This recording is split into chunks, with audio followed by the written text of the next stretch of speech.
Olá, muito bom dia. Que prazer estar novamente aqui começando mais um programa do Desenvolve Vale.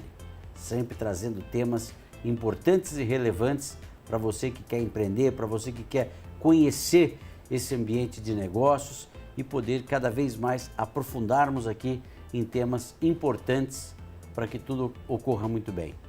Hoje tem uma convidada muito especial aqui, doutora Patrícia Dadea, advogada com uma formação aí fantástica, e nós vamos falar com ela de holding familiar. É isso, doutora Patrícia, seja muito bem-vinda ao nosso programa. Obrigada, Kiko, obrigada pela acolhida, obrigada pelo programa e obrigada pelo convite. É um prazer estar aqui. E vamos tratar desse assunto, né, que é mudar a mentalidade das pessoas, trazer algo novo para as pessoas, que não é um assunto tão difundido. Sem dúvida. Aqui no nosso programa, nosso objetivo sempre é trazer novidades. Às vezes as pessoas escutam certas coisas e vão formando conceitos errados e aquilo vai criando uma forma muito firme, mas na verdade quando a gente conversa com um especialista, conversa mais profundamente o assunto, percebe-se que não é bem assim. Holding familiar, pelo menos na minha visão, e o que eu escutava, né, que eram coisas somente para grandes milionários, grandes fortunas, e depois que eu conversei com a doutora Patrícia aqui um pouquinho, eu já vi que não é bem assim. Doutora Patrícia, queria que explicasse um pouquinho para o nosso telespectador o que vem a ser a holding familiar. Bom, vocês que são empresários, né, sabem melhor do que as pessoas que são mais leigas em termos de empresa. Então, eu gosto de fazer uma analogia que a holding, ela é uma empresa. É um sistema que você cria para você proteger e trazer para dentro dessa empresa todo o seu patrimônio, todo o patrimônio da sua família. Então, você... Seria um instrumento jurídico? Sim, um instrumento jurídico. A gente traz, faz uma engenharia jurídica, né, com relação, importa lá das leis das SAs e faz essa matéria administrativa em termos da holding para as famílias, que é uma forma de você proteger. Quer dizer, então a pessoa tem lá um imóvel que está no nome dela, é como se tirasse isso do nome dela e passasse para o nome de uma empresa. Sim. Normalmente, enquanto a gente fala de sucessão, a holding ela é uma matéria, está dentro ali dos rolos das ferramentas em termos de planejamento sucessório. Né? Certo. Mas o que normalmente as pessoas conhecem, chega para a gente, fala, olha, eu quero fazer doação de bens em vida, quero fazer testamento. E existem outras ferramentas que é melhor para você enquanto gestor do seu patrimônio. Certo. Porque na doação você está privando do seu patrimônio ali. Depois você a mãe perde precisa. o controle. Exato. Eu já vi muitos pais, etc., doam para os filhos. Aí ele precisa pegar um dinheiro com o banco para fazer ampliação de uma empresa, para fazer algum projeto. Falta patrimônio no nome dele. Esse é um problema, né? Sim. Esse é um assunto, gente, que tem que ser levado muito a sério. E a gente percebe que existe também, doutora Patrícia, algumas pessoas com preconceito. Sim. De que, não, deixa quando eu morrer todo mundo resolve, eu não vou tratar de herança agora. Mas pelo que eu estou vendo, não é simplesmente tratar de herança, é ter algo mais estruturado. Sim. Né? Com todo respeito às famílias, né, vamos dizer assim, os patriarcas que sabem o quanto dedicaram, o suor que derramaram para amealhar um certo patrimônio e depois realmente fala isso para a gente, doutora, eu não vou fazer nada, o que eu fiz, eu já fiz muito pelos meus filhos, agora o resto é com eles. E tudo bem, né? A gente não está aqui para julgar ninguém. Mas existem procedimentos que você pode se proteger a sua família. Porque quando você traz um bem para dentro da holding, você não perde o poder de gestão dela. Uhum. Vai sair do seu CPF, né? Vai entrar para um CNPJ, mas na verdade você vai continuar sendo detentor ali do seu patrimônio. Certo. Né? Na sua declaração de imposto de renda vai sair imóvel residencial, imóvel comercial, investimentos, veículos, mas vai entrar cotas sociais da empresa. Certo. Então você continua tendo o poder de gestão. E o legal dessa questão da holding é que você consegue ali proteger tanto você quanto aos seus filhos de terceiros, né? Proteger em que sentido? No sentido, imagina você empresário, a sua empresa que você tem ali constituída, porque você exerce uma atividade remunerada, tem uma finalidade ali lucrativa, você sabe do risco econômico que toda atividade empresarial tem. E quando você traz o seu patrimônio para dentro de uma holding, a gente tenta proteger. Que o pessoal usa o termo de blindagem. Blindagem. Eu sei que a doutora Patrícia não gosta de usar muito. Eu não muito. gosto desse termo porque a gente sabe falar que é difícil né? blindar. Sem dúvida. Mas eu já gosto de usar o termo blindagem, por exemplo, com relação aos efeitos do casamento. Por quê? No casamento você consegue blindar com relação a genros e noras. Então hoje você tem ali pai, mãe e filhos. Você consegue estabelecer ali um limite para o seu filho ou obrigar o seu filho, olha, você vai casar em qual regime, ou regime da separação total de bens? Eu acho que foge um pouco do nosso controle ali dos pais, né? Você pode orientar o filho, mas você não consegue obrigar. E a partir do momento que você tem a holding constituída, que você colocou o seu filho ali, e o que é seu vai ser transferido para ele, quando ele casar, não vai comunicar com a esposa, com o esposo desse filho ou dessa filha. Por quê? Porque você já estabeleceu ali as cláusulas protetivas. Perfeitamente. Quer dizer, isso é importante, né? Porque antes de casar é assim, é meu bem. Depois de um certo tempo é meus bens para cá, meus bens para lá. Então, são assuntos difíceis, polêmicos, mas que devem ser tratados. Sim. Eu acho que esse planejamento é tão difícil de conquistar, né? E às vezes os pais dedicaram uma história para algum projeto empresarial, para trazer um conforto para a família, para tudo isso. E muitas vezes a gente percebe uma briga lá na segunda geração, terceira geração. Então eu sou muito favorável a essa organização, porque de certa forma previne. Então quer dizer que na holding os pais querem deixar para os filhos, mas não automaticamente, quando os filhos casarem, aquele patrimônio vá ser transferido para genro ou nora. Exatamente. É isso. Exatamente. Você consegue proteger com relação a terceiros, né? Imagina que o seu filho exerça uma outra atividade remunerada, tem uma outra empresa e tem um revés financeiro. Agora, se você estabeleceu cláusulas ali de impenhorabilidade, de incomunicabilidade, o bem já está protegido. Já está Agora, os filhos precisam entrar como sócios da holding? Sim. Ah, ok. Eles também entram como sócios da holding. Nós estamos conversando com a doutora Patrícia Dadea, trazendo aqui um tema importante sobre holding familiar. Doutora Patrícia, nós vamos para um breve intervalo e voltamos em seguida.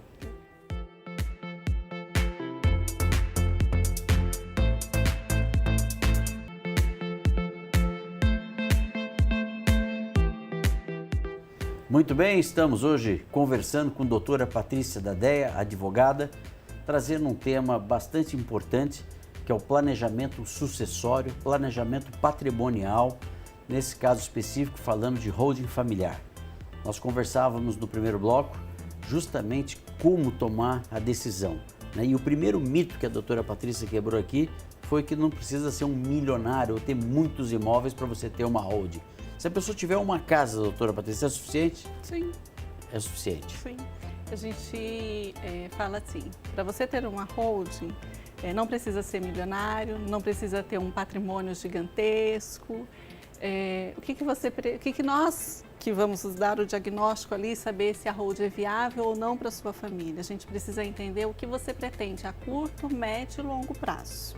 Tá? Porque eu acho esse ponto importante, curto, médio e longo prazo, até porque o Covid mostrou que ninguém sabe o que é curto, longo, médio prazo, né? Pode vir uma situação dessa, enfim. E deixar as coisas planejadas, eu acho que você facilita a vida dos herdeiros. Sim. Eu tenho visto, eu atuo no mercado imobiliário, às vezes famílias que eram ricas, que tinham um bom patrimônio, mas não tinham liquidez, não tinham dinheiro na mão. E a família muito distante do patriarca, ou seja, não sabia nem por onde começar. Não tinha dinheiro para ter condições de pagar as custas, que é outro problema. Aí inicia um inventário que demorava, aí eles corriam para a justiça, pediam autorização para o juiz para vender patrimônios, às vezes por preços muito menores, para poder pagar advogado, pagar taxas, impostos e por aí vai. A Road evita tudo isso? Kiko, você tocou num ponto assim crucial. Crucial. A gente fala que quando você pensa no inventário, por vezes a sua família vai mudar de classe social. E é isso mesmo, porque quando você deixa um patrimônio, muitas das vezes você adquiriu lá atrás, o valor era menor. Sim. Nós sabemos que teve um boom no mercado imobiliário e os imóveis subiram de valor. E a hora de fazer a tributação em termos de inventário, é em cima de qual valor? Sim. Valor de mercado, valor venal. Então, quer dizer, as taxas são calculadas sobre o valor de mercado. Exatamente. E o prazo para fazer o inventário é muito curto, né? A família nem ali vivenciou o luto, né? Nem conseguiu ainda. Qual é o prazo hoje? Hoje, para você fazer a abertura, é 60 dias. 60 dias. Então, por vezes, ela nem tomou conhecimento, como você deu o exemplo de não estar muito próximo ali do patriarca. Que é um erro, né? É um erro dos pais também. Mas que controle que você tem, Não né? tem. Você cria os filhos para o mundo. Seu filho vai estudar fora, vai viver a vida dele fora. Você está feliz por isso. Mas na hora que acontece isso, o filho não tem nem acesso, não sabe onde nem estão os documentos que você deixou. É um tema que a gente conversava um tempo atrás, a diferença entre o sucessor, que é aquele que quer fazer o que os pais faziam, e o herdeiro. Porque herdeiro todo mundo é, né? Herdeiro ele vai ser de qualquer forma, né? E aí tem essa questão, eu acho isso muito sério. Né? Agora, o Brasil ele é muito burocrático, desanima. Quando você fala assim, vou regularizar um negócio. A doutora Patrícia, que é uma especialista em road familiar, você consegue deixar o seu cliente mais tranquilo com essas questões, doutora Patrícia?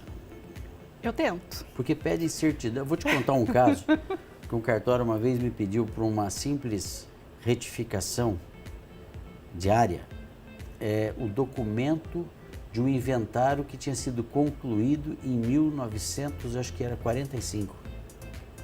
Assim, foram 6 meses. Sim. Porque tive que pedir em cartório, pagar taxa, ir buscando, para ver se uma rua que tinha ali atrás tinha sentido ou não, se tinha sido considerado ou não. Então essa burocracia também, talvez até motive a pessoa a fazer uma holding para já ter tudo ok, né? Sim, a holding ela facilita tudo isso, né? Porque é um trabalho preventivo. Você consegue se planejar com relação a ela. Diferente de um inventário, que o fato gerador do inventário já ocorreu, que é o óbito. Então você começa a trabalhar com prazos. Você tem prazo para fazer a abertura do inventário, você tem prazo para fazer recolhimento do imposto de TCMD, sob pena de multa. É 4%, né? É 4%, e aí a multa é de 20% sobre o valor, então vai onerando. Agora, doutora Patrícia, uma pergunta bem operacional mesmo. Então, o casal ali, belezinha, tem um dinheiro na conta corrente, que é o dinheiro para viver, para fazer aquilo. No caso do óbito de uma das partes, aquele dinheiro que está ali na conta, ele tem que... Como é que faz para movimentar? Porque, de certa forma, ele já vira também... Trava. Trava também? Trava. Mesmo que a conta seja conjunta? Mesma conta conjunta, trava. O certo dos bancos é travar, e hoje eu tenho visto que está travando. Assim aí, que o banco toma conhecimento, e como é que a pessoa vai no supermercado? Não vai, aí a família tem que ajudar. E tem algum mecanismo que a pessoa possa ter um dinheiro dela e outro do outro, não? É contas separadas, né? Contas separadas. Contas separadas, mas mesmo assim... Também acaba entrando no inventário, se é casal... E é casal, uma fatalidade. É um a gente tem que pensar sério. em todas essas circunstâncias. É triste? É triste. É uma fala, é uma conversa que as famílias falam abertamente? Não, porque dói. Mas ali, se a gente vai montar uma holding e tem menores de idade ali, ele faz parte da empresa? Sim, você traz os seus Mesmo tendo menos de 18 anos? Sim, você traz os seus filhos para dentro da sua holding, eles são sócios, e você vai estabelecer ali uma cota mínima para eles. Por quê? Porque o poder de gestão vai ficar na sua mão, na mão da sua esposa. Você vai ditar as regras da sua holding, da sua empresa. E vamos imaginar que fez a holding, morreu. O que muda de um inventário para quem tem a hold? Uma alteração contratual.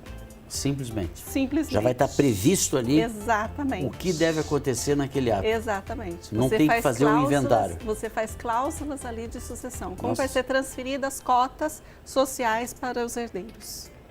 Então você pode estabelecer, na sua ausência, que é o patriarca, então tá, na minha ausência, minha esposa vai ficar com as cotas maiores, porque é ela que vai ficar com o poder ali de gestão, para os filhos não vir e querer mandar também. Então você já pode estabelecer tudo isso. Mas a parte de herança é dividida? Não, é dividida entre os herdeiros, isso é respeitado. É só o poder de decisão. Exatamente. Agora, eu tenho 3 filhos, eu sei que um é o que vai fazer a cartilha que eu escrevi, né? E os outros 2 não. Então você consegue também ter essa visão e colocar ali já direciona porque tem mais juízo. Exatamente. Porque toda família é muito engraçado quando você vê o inventário. Sempre tem um que quer queimar o que o pai fez.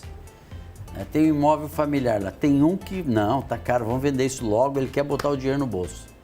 Bom, vamos para mais um intervalo, doutora Patrícia, mas esse assunto é muito interessante e nós temos que esclarecer isso para a população. Então vamos para um breve intervalo comercial e voltamos em seguida.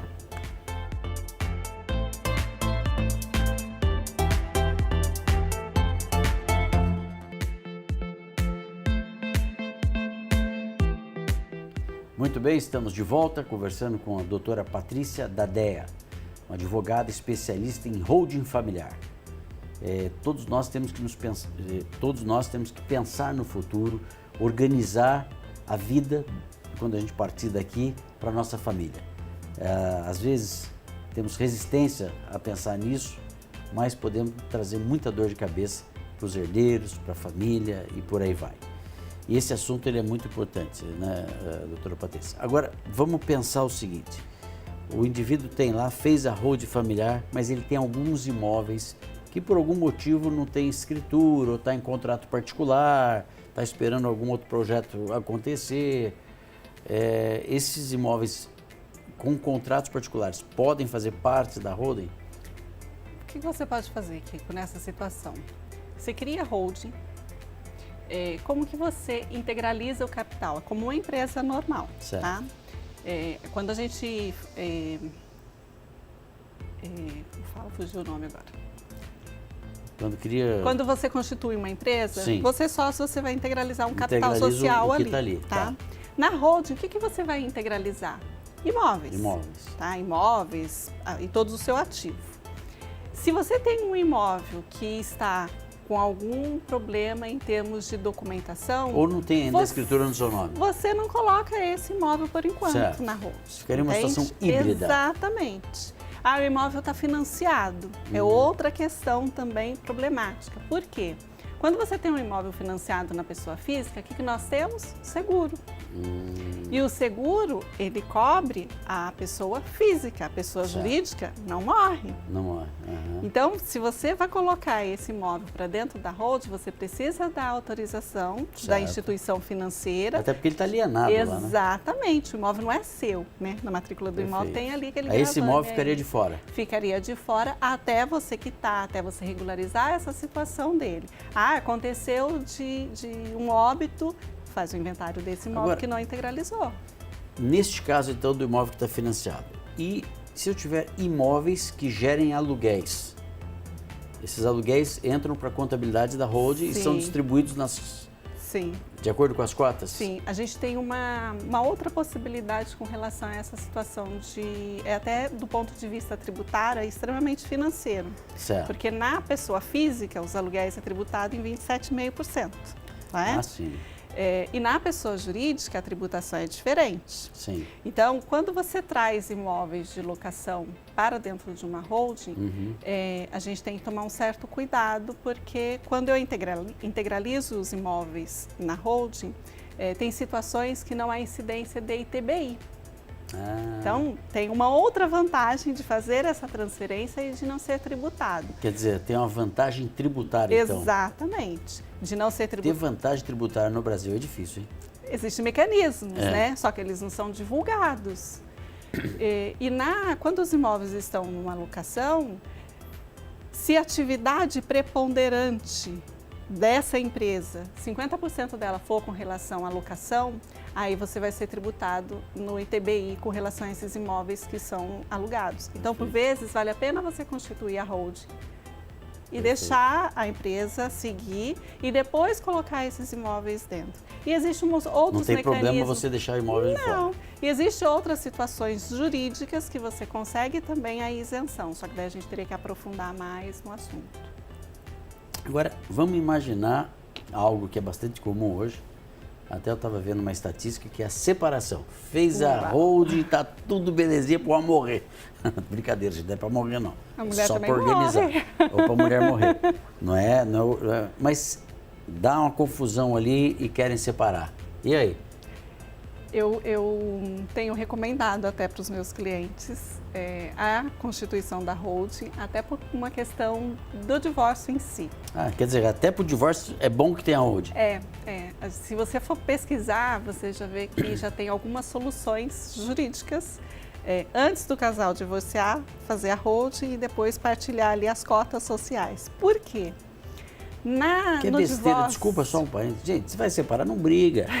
Demorou tanto para conquistar, por que tem que ficar brigando? Eu tenho visto isso, mas fica uma brigaiada, perde todo mundo. Respeito, né?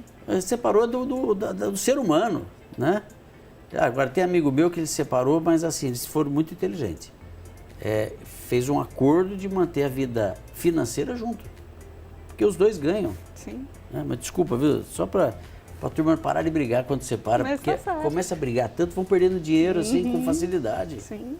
Porque aí está com a cabeça quente, cabeça né? quente. E aí é onde realmente perde, porque as pessoas querem resolver um conflito e esquece de trazer a razão aqui nesse momento, né? Mas voltando, então no divórcio, se houver um excesso de meação, a pessoa que recebeu o excesso, ela vai pagar 4% de imposto de transmissão, causa-mortes e doação. Certo. Quer dizer, a pessoa que ficar com mais patrimônio, ela vai pagar 4% de imposto. Isso na separação. Sobre o excesso. Isso na separação e no divórcio. Se for no meio a meio, não. Não, aí não há que se falar imposto. Agora, se você faz a separação, o divórcio, na holding, você vai dividir cotas. E ali você também vai estabelecer como que você vai pagar essas cotas para o sócio que está saindo daquela empresa. Então, você pode estabelecer ali uma cláusula, olha, o pagamento das cotas do sócio Y ou de qualquer sócio vai ser pago em 60 parcelas. Já vai estar escrito antes. Exatamente, mas quem acordou? Os sócios. Os sócios. No momento que estava ali, amistoso, né? Que a relação estava amorosa. É igual o casamento, a mesma coisa. Tá certo. Né? E no momento da gente celebrar ali as regras conjugais, né? Sim. É antes, depois. Muito importante. convivência. Nosso tempo passa muito rápido aqui, doutora Patrícia. Nós falamos hoje de holding familiar, um tema extremamente importante. Eu quero agradecer a sua participação aqui e dizer que a gente vai convidá-la novamente, porque tem outros assuntos que nós podemos detalhar aqui. Viu? Foi muito, muito bom. Eu que agradeço o convite, agradeço a oportunidade de estar aqui. Realmente, o tempo passa aqui rápido demais. Quando a conversa é boa, Exatamente. o conteúdo vai muito rápido. Muito obrigado, viu, doutora Sucesso para Patrícia? você no programa. Muito obrigado. A você, telespectador, muito obrigado pela sua audiência e até o próximo sábado. Boa tarde.